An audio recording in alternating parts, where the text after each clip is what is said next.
ఆయన ఫోన్ ఎత్తండి ఇప్పుడు. అంటే మీరు కూడా వెళ్ళగొట్టారా దువ్వాడ శ్రీనివాస్ గారిని? మీరు కూడా వెళ్ళగొట్టారా దువ్వాడ శ్రీనివాస్ గారిని ఇంటి నుంచి? అంటే 2 సంవత్సరాలుగా ఇల్లు లేదన్నారు కదా. మరి ఇంట్లో లేదంటున్నారు. మరి ఎక్కడికి వెళ్ళారు? వాళ్ళ మదర్ కూడా ఇంట్లో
లైట్లు ఇప్పుడు వేయొచ్చు కదా, లైట్లు వేయొచ్చు కదా కొంచెం.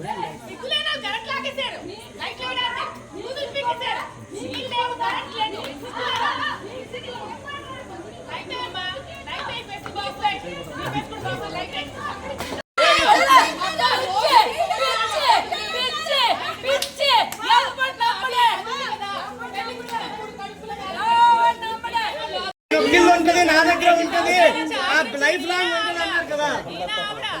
ఆయన లైఫ్ లాంగ్ నాకు ఇల్లు ఉంటుంది అని చెప్పారు. రోడ్డు మీద మీరే రిజిస్ట్రేషన్ చేసుకుని లాగేసినట్టున్నారు. చిన్నపిల్లడు కాదు ఎమ్మెల్సీ దువ్వాడ శ్రీనివాస్, 50 కాదు లాగేసుకుంటే లాగేయడానికి 30 సంవత్సరాలు రాజకీయ ప్రస్థానంలో ఉన్నవాడికి చిన్నపిల్లడు కాదు కదా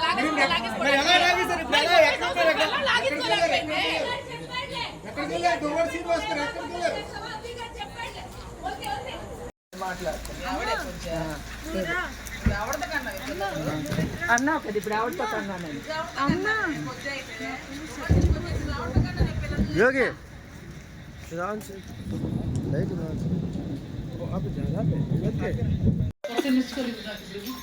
చేస్తారు మా విశ్వేశ్వర చేస్తారు మేడం చేస్తారు.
పరిస్థితి, మా పరిస్థితులకు మేము అక్కడ అంతా వీడియో తీసాం.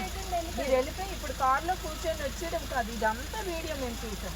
మీరు ఎక్కడున్నారు చెప్పండి, ఎక్కడ ఫోన్ బయటనే ఉన్నారా? మీ వీడియో తీయలేదా? చూపించినా ఒక్కరు లేరు. కనీసం వెళ్ళినప్పుడు నా దగ్గర నలుగురు కూడా బయటికి రాలేదు, ఒక్కరు కనిపించలేదు.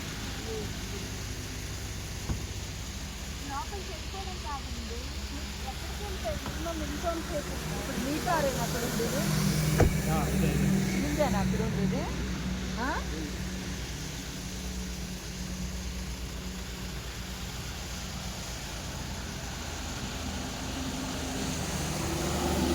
అలా కాదు, అరే అడే అడే లేదు అడే లేదు అది వెళ్తున్నాడు.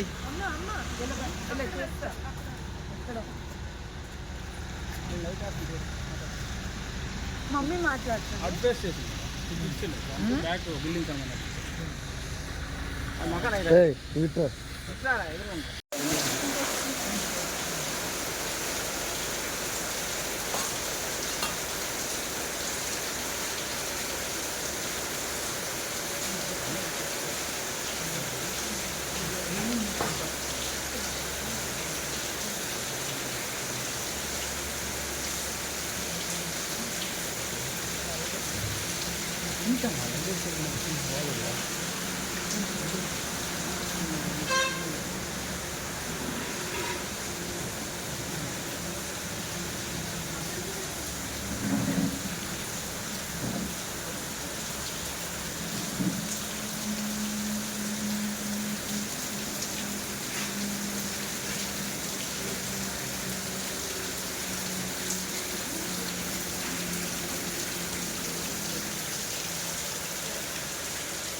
కోర్టు ఆర్డర్ వచ్చిందండి.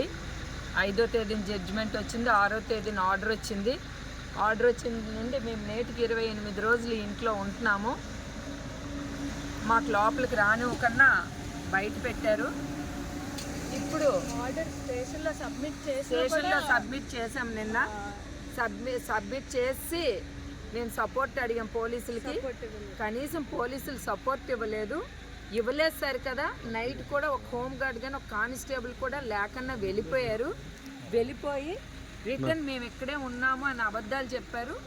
మేము భయంతో బయటకి ఈరోజు వచ్చి ఇంటి బయట మేము ఈ వీడియో తీసుకుంటున్నామండి. ఎవ్వరు కూడా సెక్యూరిటీ సిఐ గారికి కూడా ఆల్రెడీ మేము మెసేజ్ పెట్టాం. సార్ మాకు ప్రాణహాని ఉంది, ఇక్కడ దివ్వల మాధురి, దుబార్ శ్రీనివాసు, కొంతమంది రౌడీ షీటర్స్ని లోపల పెట్టారు, వాళ్ళ ద్వారా మాకు అటాక్ ఇవ్వడానికి చూస్తున్నారు, మాకు ప్రాణహాని ఉందని కూడా మేము మెసేజ్ పెట్టాము. మెసేజ్ పెట్టినప్పుడు కూడా ఈరోజు ఇక్కడ ఎవరూ లేరు. ఈ చీకట్లోన విపరీతమైన కటిక చీకట్లోన దగ్గర ఒక కానిస్టేబుల్ కూడా లేరు. దగ్గర ఒక 100 మంది పైన రౌడీ షీటర్స్ ఈ ఇంట్లోనే ఉన్నారండి.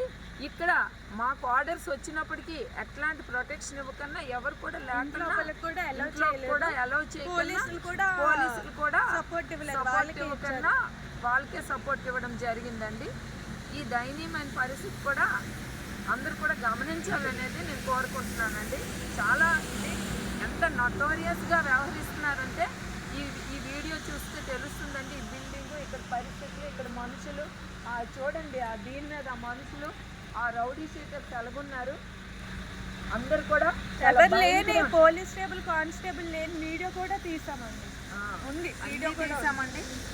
మొత్తం నాకు దీని మీద చాలా దారుణమైన పరిస్థితులు ఇక్కడైతే కనిపిస్తున్నాయి.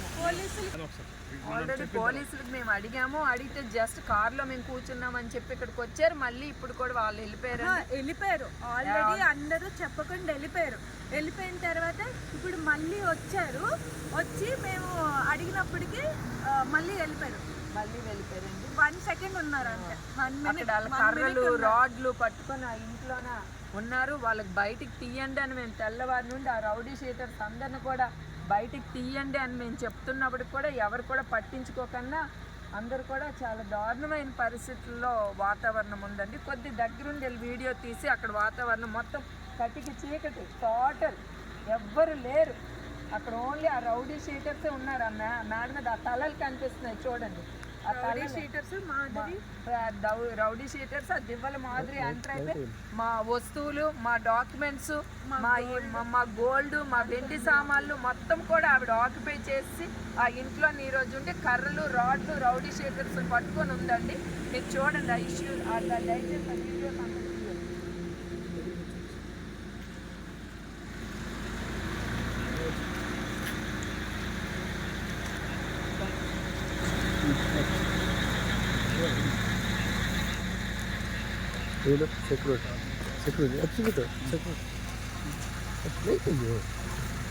సెక్యూరిటీ